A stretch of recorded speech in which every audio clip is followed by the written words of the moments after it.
passions are so hidden in our subconscious, in our psyche, that sometimes without even realizing it, we've already decided our passions. We know what we want to do.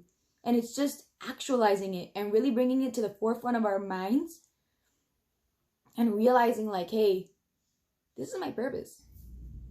Hi, y'all. I'm Josie. And today I wanted to talk to you about something that kind of affects all of us at some point, right? And it's, what is our passions? And how do we find our passions?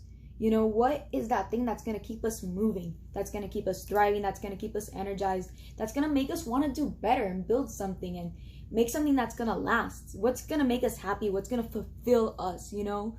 What are we going to look back on when we're 80 and say, wow, I'm so happy I made that decision. That led to a lifetime of happiness and I have no regrets from that decision, you know? How do we narrow down from such a long list of possible jobs, of possible paths, of possible vocations? And you know, how do we make these things fulfilling for us? And I was kind of hoping today to share my story, and hopefully through my experiences and what I've learned and how I came to my decision, some of you can sort of self-analyze and figure out what you want to do. So a little background about me. First and foremost, I want to be a lawyer. I want to own my own law firm. I want to build something that's going to last, and I want to be able to pass that on to my kids, whether I might seem a bit too young to think about that or not. I want to build something that lasts. I want to create something that is going to live on, that will have a lifetime that exceeds me. And that sort of comes from values that were instilled in me from my parents. My parents are Cubans.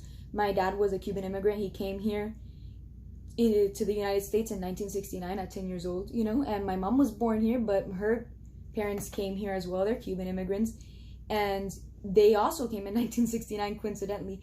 And so Cuban immigrants and Cubans in general, we sort of have this fire, this motivation to build something that lasts, you know. Like, look at Miami. Miami was built by Cubans, you know, so one of the world's most famous cities, one of the world's most beautiful cities, built by a generation of Cubans that escaped a country where they lost everything and knew the value of what it was to own something, to build something and be able to pass it on, and knew what it was like to have that taken away from them. And they came here and they did it all over again. And they instilled those values in me. I grew up in the business world. My parents were entrepreneurs. I was an only child for a very long time, and I grew up around businessmen, and I went to business meetings at 6 years old, as crazy as that may seem, because I was well behaved enough to stay quiet and listen. And so ever since I was little, I was like, wow, you know, business, and I want to own my business, and I want to take this, and I want to build an empire, and it's going to be great, and I'm going to make everybody so proud. And that was just sort of something that stayed with me my whole life, you know. I want to build a business, and I want to have something that's gonna make my parents proud, and that's my children will look up at me one day and say, wow, my mom is so amazing, you know. And so I kind of went down that track. I always thought, okay, I'm gonna go to college, I'm gonna get bright futures, and I'm gonna study business administration. And so that was about till middle school. And around middle school, my interests started diversifying. I started getting into a few different things.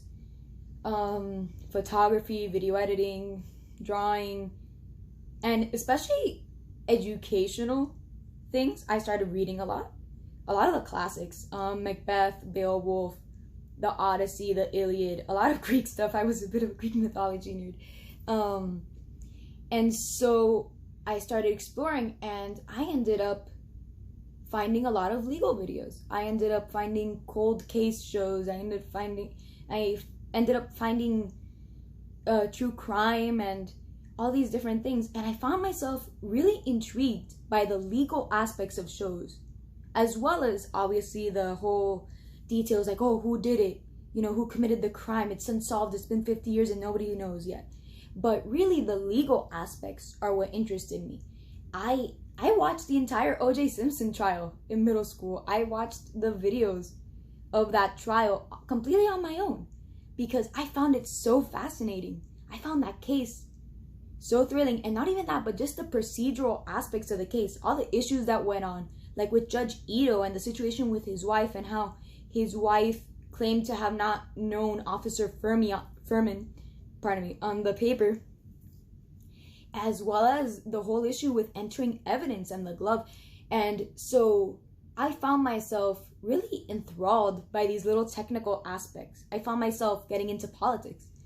What are parties like? What do each parties believe in? How do parties affect how politicians behave, both on the campaign trail and in their actual legislation?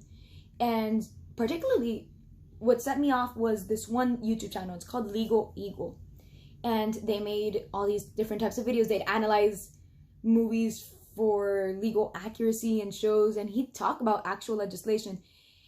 And one day I just kind of thought to myself, like, hey, why are you reading all these things? Why are you reading court documents and contracts and all these things just for fun? Like, you want to do business. Why is this a thing, you know?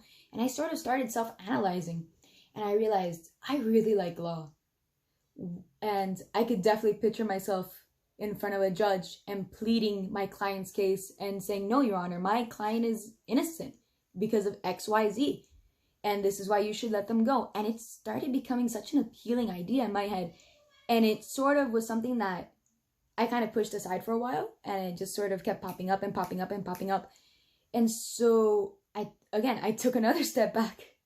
And I realized I'm not limited by my interests. My interests shouldn't limit the scope of what I wanted to do. And that's one of the big takeaways that I want you guys to have, right? Just because we have multiple interests and they may seem different doesn't mean you can't unite them. I wanted to be an entrepreneur. I wanted to take what my parents had and I wanted to keep on running with it and build something more with it. And I realized, wait, lawyers can be entrepreneurs too. Why can't I own a law firm? Why can't I take the business and the legal side of it and unite them? Why can't I marry my interests and make it into something even bigger? Why can't I take over properties and manage properties as well as a law firm? And why can't I get involved in things like stocks when multiple lawyers and entrepreneurs dip their toes in multiple fields? Something that people don't realize too often, or at least they know subconsciously but don't actively acknowledge, is that entrepreneurs, or at least the largest ones like Elon Musk, Rockefeller, all those big millionaires, all our tech billionaires, Zara, Yum Foods. Yum Foods is a company that took over KFC, Pizza Hut, Taco Bell, and a bunch of other companies. And they've also taken over the manufacturing and supply lines of those companies. And what people don't realize is that the most successful entrepreneurs dip their toes into multiple fields. Take again, like I mentioned, Elon Musk. Elon Musk owns Tesla, right? Tesla makes cars. And currently Tesla's experimenting with a bunch of stuff, including most notably the self-driving cars, which we don't have yet, but we all know he's been thinking about it forever. And knowing Elon Musk, he'll probably do it at some point. And so he also owns SpaceX, and he's working with NASA to try and build colonies on Mars and further our knowledge of space and the boundaries of science. Two things that seem totally unrelated, science and literally creating civilization on a foreign planet, and then just cars.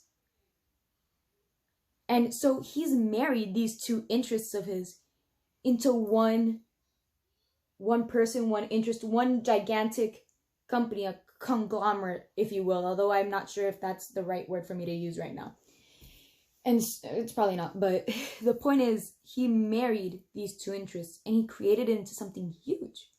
He didn't limit the fact that, hey, I build cars, I can't do spaceships. How am I even going to get astronauts into space? Like, no, he didn't limit himself to just cars.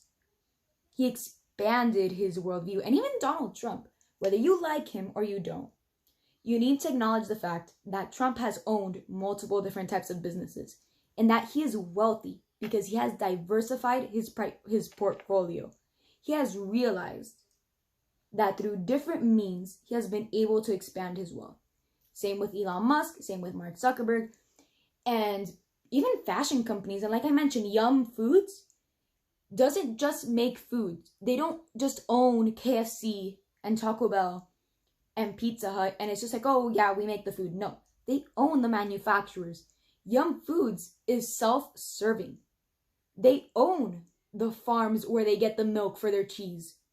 They own the slaughterhouses where they get the meat for their tacos and their pepperoni from. You get what I'm saying? So it's sort of this thing where people need to understand that we're not limited by what seems like two things or multiple things that are miles apart. For example, I could like dancing and singing and cooking. And it's like, well, I could be a dancer, I could be a cook, or I could be a singer, I could be a photographer, or I could be a videographer. Why not create a media company and display your work as well as make money off of displaying other people's works? Why not create something where you could help people that want to dance, that want to sing, that want to cook, and through a media center you could publicize them as well as showcase whatever your own work is. If you want to do a cooking show or you want to showcase your photography or your dance work, it's your company. You could do whatever you want as well as make money by showing off everybody else's ideas too. And so you see, like, just like that, I took a bunch of different interests, literally cooking and dancing. How are you supposed to marry? Oh, I just did. I just made a company where you could do both. You're not limited by what society makes something seem so different. Things aren't as world apart as they seem. Nothing in life is black and white. Things are often gray. In fact, they're so gray that it seeps into our social issues. Look at what's going on in our country right now. Everyone's bickering and fighting over gray lines. And they're all different shades of gray, which is why there's such divide, because no one can agree what shade is right. And so you can use these things to your advantage and just take a step back, like I said, and analyze. What are my hobbies right now? What am I doing? What interests me? What am I watching? I literally realized that I wanted to be a lawyer, that I wanted to go into law because of a YouTube channel called Legal Eagle. Literally, because I was watching him so much that I literally like realized, hey, wait, this is different. What's special about this? Why am I so interested in what this guy is talking about? And so our passions are so hidden in our subconscious, in our psyche, that sometimes without even realizing it, we've already decided our passions. We know what we want to do. And it's just actualizing it and really bringing it to the forefront of our minds and realizing like, hey, this is my purpose. And I have this idea and I'm going to go ahead and I'm going to run with it. I'm going to do my research and I'm going to figure out how to go to law school, or how I'm going to become a chef and become the next Gordon Ramsay or the next Julia Child, or how I'm going to build that media company. Or if I like architecture, oh my God, these buildings are so cool. I wish I could build something like that. Or I wish I could own something like that. Like you could build and own your own thing. And it could be an architectural marvel. And you could use that to your advantage and turn it into a business. You could turn it into a museum. You could turn it into an apartment complex. There's so many things. And people don't realize just how different things can get along so well. Opposites attract people. And that's not just true for humans. It's not just true in romantic relationships. It's true in real life. And it's all around us. And by really taking a second and analyzing ourselves and our behaviors in not just how we treat people, in how the usual sense of that is, because usually we say, oh, analyze yourself. Look at the way you act, you behave. I don't mean just how you treat people. I mean really, look at your habits. What books are you reading? What shows are you consuming, like I've mentioned a few times already? What do you go home and you look forward to doing? So basically, the key to finding our passions is to raise our mindsets and self-analyze and find out how to merge our interests in a creative way and not limit ourselves to just one thing. To realize that just because we have a certain job title doesn't mean that we can't do more, that we can't create something beyond that and be better. I hope you guys enjoyed this video. Bye.